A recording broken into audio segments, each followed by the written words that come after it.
Hi and welcome to a very sunny Abu Dhabi. I'm here to fly with Etihad on the 7879 in business class all the way back to London. Follow me. I know I've covered Etihad a couple of times now, but as I was returning from a launch event, I thought it was the perfect time to cover the product, this time from Abu Dhabi to London instead of the other way around. Most business and first class tickets allow for chauffeur service within the UAE, and my pre-booked car arrived on time to take me to Abu Dhabi's international airport. The car was really spacious and featured Etihad branded towels and cold mineral water, which was a lovely touch. Abu Dhabi does feature its own dedicated check-in area for business and first class passengers, and being the middle of the day, it was a relatively quiet time for the airport. It wasn't exactly busy.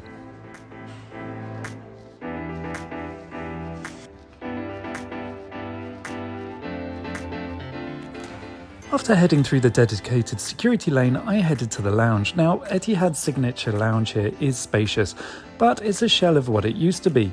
It used to have a Six Senses spa, and the decor is looking a little tired, but it's already outlived its intended shelf life, and it still remains while the question marks are raised over the forever delayed midfield terminal. The design touches don't really reflect the design palette of the 787s and the A380s, nor the newer A350s for that matter, and the ground product is certainly rife for a new look and feel. However, that's perhaps a little unfair, as it is perfectly adequate, and the look is made up for by the staff and the fully tended bar, which in the evenings is the busy hub of the lounge.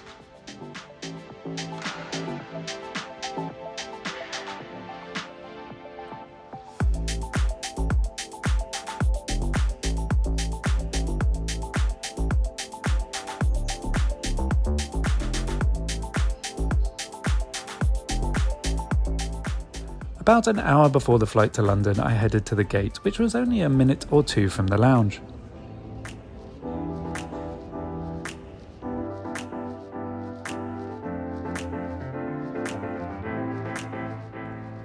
Now, Etihad flies two different 7879 configurations, one with and one without first class.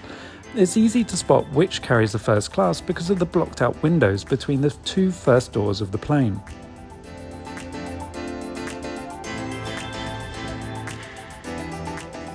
Boarding, as always, was efficient, and it turned out that the business class cabin was only about 50% full. The business cabin is split into two, with 8 seats forward of the second door and the remaining 20 seats behind.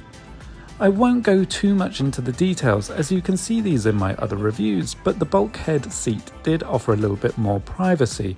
However, having the bulkhead in front did also make it feel a little bit more claustrophobic.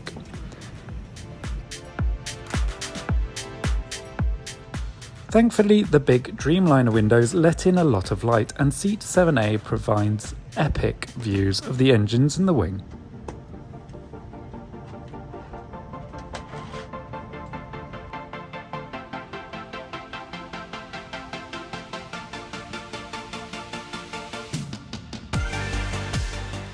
Now, interestingly, the reason I headed to Abu Dhabi in the first place was to see Etihad's new partnership with Armani Casa, which will see the upgrade of the business class bedding and serviceware, but all signs are pointing to the removal of the Aqua di Parma brand as well, especially considering Air Canada has just announced their partnership with this fragrance house. Etihad do have big TVs, and the second controller, which can showcase the map, means you're always aware of how long left you have to fly. I just wish the airline would upgrade its headphones in the near future too.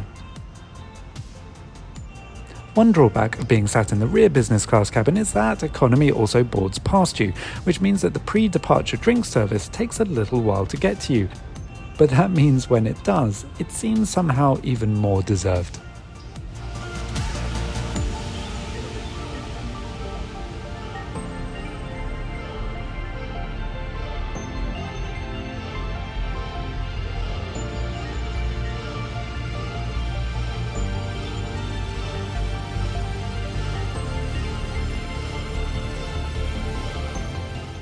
Before long, it was time to head to the runway and leave the baking hot sun for the grey, wet and autumnal skies of London. I'll leave you to enjoy the takeoff.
As we climbed out, it was the perfect time for me to take a look at the all-day dining menu.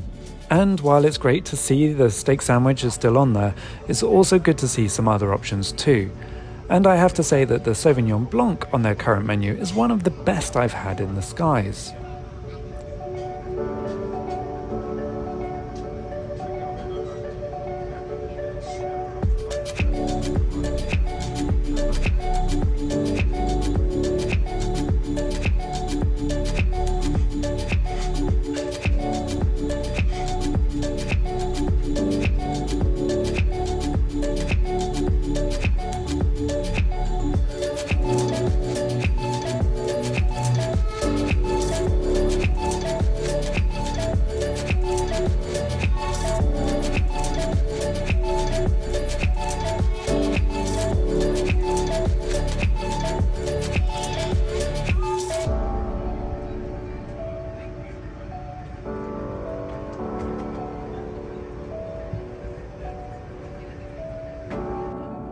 But first, I thought I'd start with the Virgin Mary. It's a must-have for me on any flight, especially with views like this.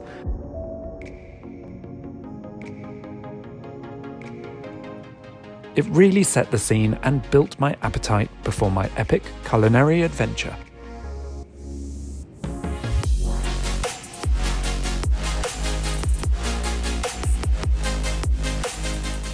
The starter of mozzarella, heirloom tomatoes and smoked salt was probably the highlight of my meal, simply because the beef tenderloin was a little bit overcooked and, well, not really that tender.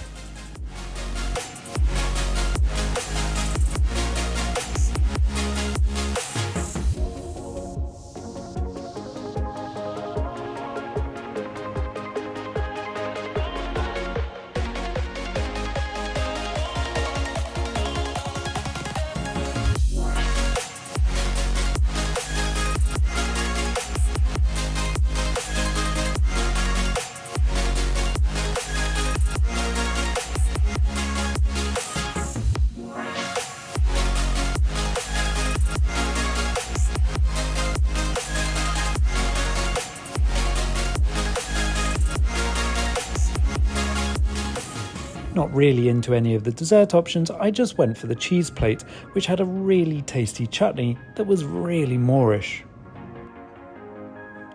Now, day flights are a guilty pleasure for me, especially when landing in the evening, as it means I can stay up, binge on movies, and being the day before my birthday, celebrate with some fine wines and champagne.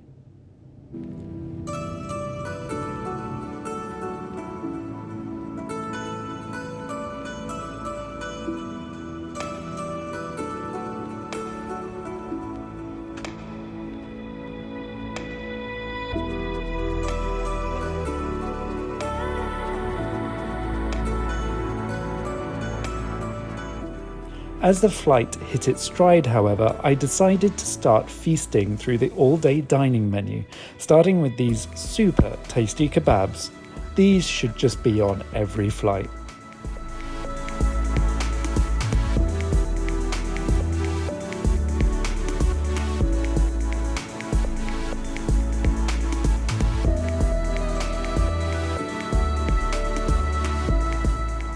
Before we landed, I had to go for the steak sandwich, which, for the first time, was a little bit of a letdown as the beef was a little tough as well.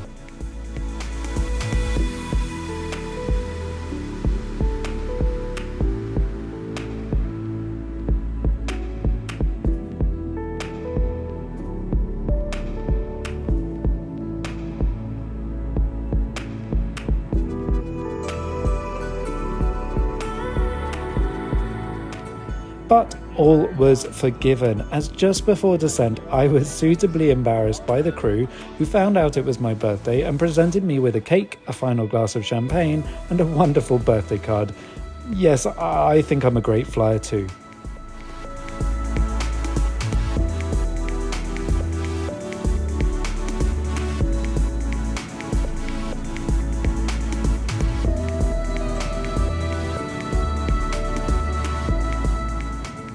All in all, another great flight from Etihad. Thank you for watching, and I hope to see you on one of my trips again soon. Please don't forget to subscribe and leave your comments below.